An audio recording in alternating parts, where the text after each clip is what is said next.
বন্ধুরা, তো আমি রাত্রির জন্যে তড়কা বানাবো। তড়কা ডালটা সেদ্ধ করে নিচ্ছি, এই দেখুন।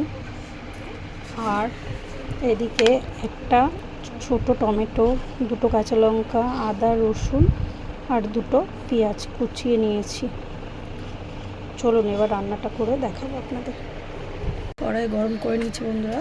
কড়াইয়ের মধ্যে আমি সর্ষের তেল দিয়ে দেবো অল্প করে। তেলটা একটু গরম হতে হবে। তেলটা গরম হয়ে গেছে, আমি গোটা জিরে ফোড়ন দিলাম তেলে অল্প করে। ফোড়নটা এবার একটু হালকা নেড়ে নেব। এরপর আমি এর মধ্যে কাটা পেঁয়াজগুলো দিয়ে দেবো। পেঁয়াজটা একটু লাল লাল করে ভেজে নেব। একটু হলুদ দিয়ে দেবো আন্দাজ মতো, একটু লবণ দিয়ে দেবো। আমি ভালো করে পেঁয়াজটা ভাজবো। ভাজা ভাজা হয়েছে, ওর মধ্যে আমি আদা কুচি রসুন কুচি দিয়ে দেবো। পরে আমি ভালো করে নাড়বো যাতে কাঁচা গন্ধটা বেরিয়ে যায়। আদা রসুনটা ভাজা ভাজা হয়ে গেছে, এবারে আমি টমেটো আর কাঁচা লঙ্কাটা দিয়ে দেবো। টমেটোটা গলে গেছে, এরপর আমি 1 চামচ জিরে গুঁড়ো দিয়ে দেবো। দিয়ে ভালো করে মশলাটা ভাজবো যতক্ষণ না কাঁচা গন্ধটা বেরোচ্ছে। সামান্য একটু জল দিয়ে দেবো যাতে মশলাটা ভালোভাবে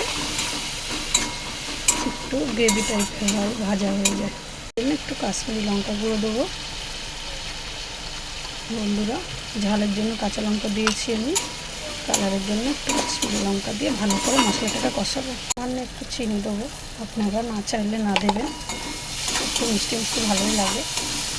দেখুন বন্ধুরা, মশলা থেকে তেল ছেড়ে দিয়েছে, কত সুন্দর কালার হয়েছে। মশলাটা প্রায় কষা হয়ে গেছে।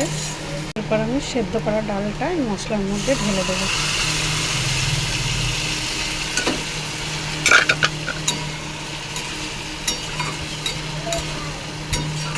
আমি ভালো করে একটু কড়াইয়ের মধ্যে ফুটিয়ে নেব তড়কা ডালটাকে। এর মধ্যে আমি একটা কাঁচা ডিম ভেঙে দেবো বন্ধুরা। তো বন্ধুরা, এর মধ্যে আমি কাঁচা ডিমটা ভেঙে দিয়েছি। এরপর আমি ভালো করে মিক্সড করে দেবো। ডিমটা তড়কা ডালের মধ্যে মিক্সড করে দেবো। একটু ঘি ছড়িয়ে দেবো।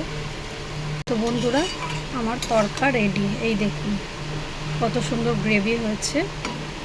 এবার আপনারা এটা রুটি পরোটা যেটা হোক রাত্রে খেতে পারবেন, সব কিছু দিয়েই, রুটি পরোটা সবের সঙ্গে। আজকের মতো টাটা, আবার আসবো কোনো নতুন রান্না নিয়ে। আমার ভিডিওগুলো ভালো লাগলে অবশ্যই লাইক করবেন বন্ধুরা। টাটা।